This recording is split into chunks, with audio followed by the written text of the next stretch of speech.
स्वागत करत आहे. चांगल्या विकास कामांच्या घोषणेबद्दल ही आजची पत्रकार परिषद आपल्या समोर बोलण्यात आलंय. मागील महिन्यामध्ये आपल्याला आठवत असेल तर आपण जुना रेव्हेन्यू क्लबची आपण त्या ठिकाणी भेट घेतली आणि त्या ठिकाणी आपण ते दुरुस्त करू अशा प्रकारे शब्द दिला होता. मला आनंद होतोय की एका महिन्याच्या अंतरातच रेव्हेन्यू क्लब संपूर्ण पाडून नवीन रेव्हेन्यू क्लब सर्कल तलाठी यांना बसण्यासाठी अद्यावत असं जवळपास 10 कोटी रुपये राज्य सरकारने त्याला मंजुरी दिली. माननीय मुख्यमंत्री देवेंद्रजी फडणवीस साहेब, उपमुख्यमंत्री अजितदादा पवार, उपमुख्यमंत्री शिंदे साहेब तिघांचेही या ठिकाणी मी आभार व्यक्त करतो.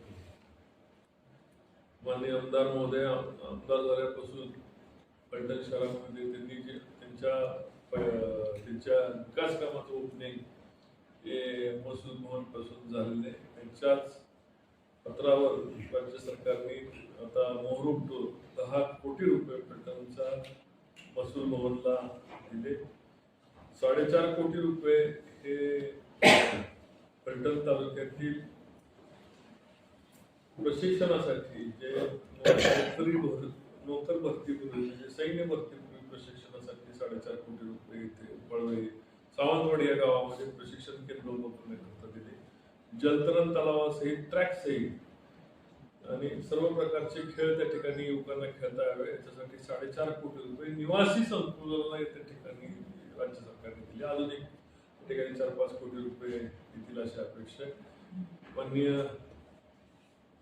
राज्याचे ग्रामविकास मंत्री जयकुमार गोरे साहेबांचं मी या ठिकाणी धन्यवाद देतो की त्यांनी ग्रामविकास मंत्री झाल्यानंतर त्या ठिकाणी पहिली सही त्यांनी फलटणच्या क्रीडा संकुलनासाठी 4.5 कोटी रुपये त्या ठिकाणी आणि मला आनंद होतोय की फलटण तालुक्यामध्ये आज युवकांना धनुर्विद्या असेल, रायफल शूटिंग असेल, कुस्ती असेल किंवा अन्य खेळांच्यासाठी निष्णात असे कोच CSRच्या माध्यमातून राज्य सरकारच्या माध्यमातून त्या ठिकाणी मिळणार असून फलटण तालुक्यातली मला पोलीस भरती, नोकर भरती, सैन्य भरती किंवा अन्य शारीरिक प्रशिक्षणासाठी हे जवळपास 4.5 कोटी रुपये फलटण तालुक्यातल्या युवकांच्या भवितव्यासाठी असं भव्य असं त्या ठिकाणी क्रीडा संकुल उभं राहणार आहे.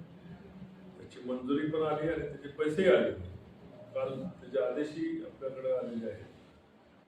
10 कोटी रुपये मान्यतेची महसूलचे आदेश आलेले आहेत. आपण मागणी केल्याप्रमाणे फलटण दहिवडी रस्त्याचे जवळपास मायनी रस्त्याचे 1250 कोटी रुपये त्याला मिळाले. त्याचेही टेंडर झालेलं आहे. फलटण आदरकी रस्ता, फलटण बारामती रस्ता, फलटण दहिवडी मायनी रस्ता हे सर्व रस्ते प्रगतीच्या दिशेने. फलटण पंढरपूर रस्ता, फलटण पुणे रस्ता, त्याचबरोबर लोणंद शिरवळ रस्ता त्याच्यासाठी सुद्धा राज्य सरकारने त्याला पैसे दिलेले. मी खासदार असताना लोणंद शिरवळ रस्त्याच्या संदर्भामध्ये बैठका घेऊन त्याच्या तांत्रिक अडचणी दूर केल्या. छत्रपती श्रीमंत उदयनराजे भोसले यांनी त्याला टेकन लावल्यामुळे आज ते काम मार्गेला लागलेलं आहे.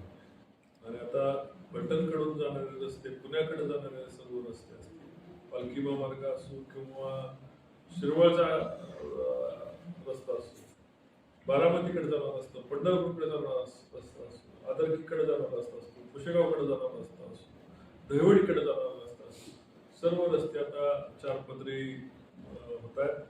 मला आनंद होत आहे की सगळी विकासाची कामं आपण ठराविक काळामध्ये आपण मंजूर करू शकलो आणि ते मार्गाला लावू शकलो. रेल्वे सारखा फलटण बारामती रेल्वे प्रकल्प आता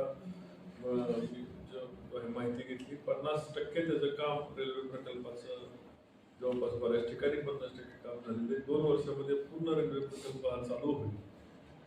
फलटण बारामती 60-70% काम झालेले. पालखी महामार्गाचं जवळपास 70% काम झालेले आहे. त्याच्यामुळं फलटणची प्रगती या ठिकाणी होणार आहे. नायगोमवाडीच्या ठिकाणी उद्योग आणण्याच्या दृष्टीने आता आमचे प्रयत्न चालू आहेत.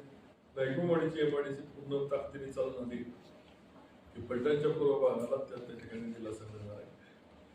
वेगवेगळ्या ठिकाणी 75 कोटी रुपयाचा जो शहरासाठी आणलेला असतात त्याचा फलटण आणि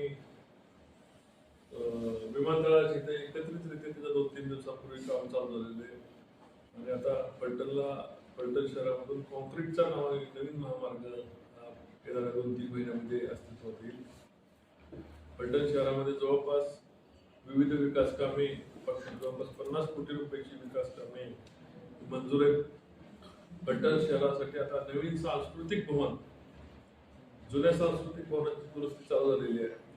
नवीन सांस्कृतिक भवन एक फलटणला मंजूर करावं यासाठी आपला प्रयत्न चालू आहे. मला खात्री आहे त्याची की नवीन सांस्कृतिक भवन सुद्धा येणाऱ्या महिन्याभरामध्ये नवीन सांस्कृतिक भवन फलटण शहराला मिळेल.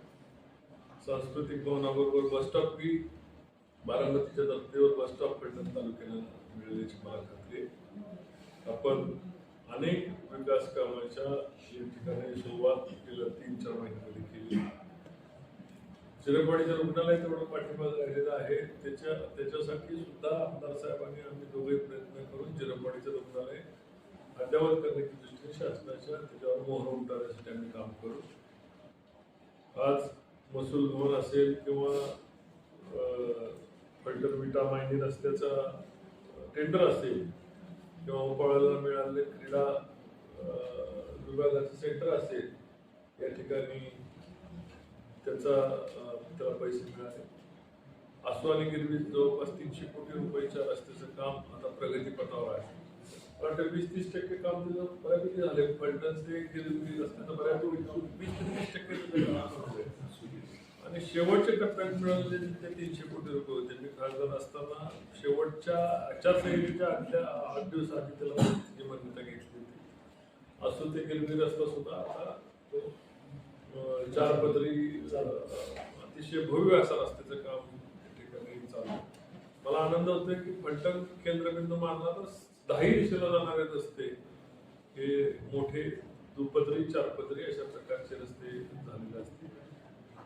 या ठिकाणी ज्या ठिकाणी आपण कोळखी रेस्ट हाऊस चालू असतो तिथं सिंचन भवनाची मागणी आपण केलेली आहे आणि ती प्रस्तावित आहे. येणाऱ्या 2-4 महिन्यामध्ये त्याचे काम मार्गाला लागून या ठिकाणी सिंचन भवनाला मान्यता मिळेल. 18 कोटी रुपये त्या इमारतीसाठी शासनाकडे प्रस्तावित केलेले. कृष्णा महामंडळाच्या अंतर्गत धुंबलकोडी, नीरा उजवा कालवा, नीरा देवघर आणि कृष्णा फ्लड डायव्हर्शन हे सर्व प्रकल्पाचं या ठिकाणी विभागीय ऑफिस होईल. उपजिल्हाधिकारी कार्यालय फलटण या ठिकाणी होईल आणि उपजिल्हाधिकारी कार्यालयाबरोबर उपजिल्हाधिकारी मान्यता सुद्धा मार्च 4 आपल्याला फलटणला उपजिल्हाधिकारी कार्यालय, साखरवाडीला तहसीलदार कार्यालय अशा प्रकारचं एकदम वेगाने फलटण तालुक्याचा मोहरा बदलण्यासाठी आपण प्रयत्नशील आहोत. लवकरच ही सर्व काम मार्गाला लागतील. फलटण ते अंधरुड ह्या कामाचा उल्लेख मी विधानसभा जिंकल्यानंतर केला होता. त्याचे काम लवकर नीरा देवघरच्या दुसऱ्या टप्प्याचं काम आणि शेतकऱ्यांच्या दारापर्यंत पाणी पोहोचवण्याचं काम त्याचे काम या लवकरच त्याचं काम चालू होईल. कुठल्याही कामाला आता अडथळे राहिलेले नाही हे सांगताना मला या ठिकाणी अत्यंत आनंद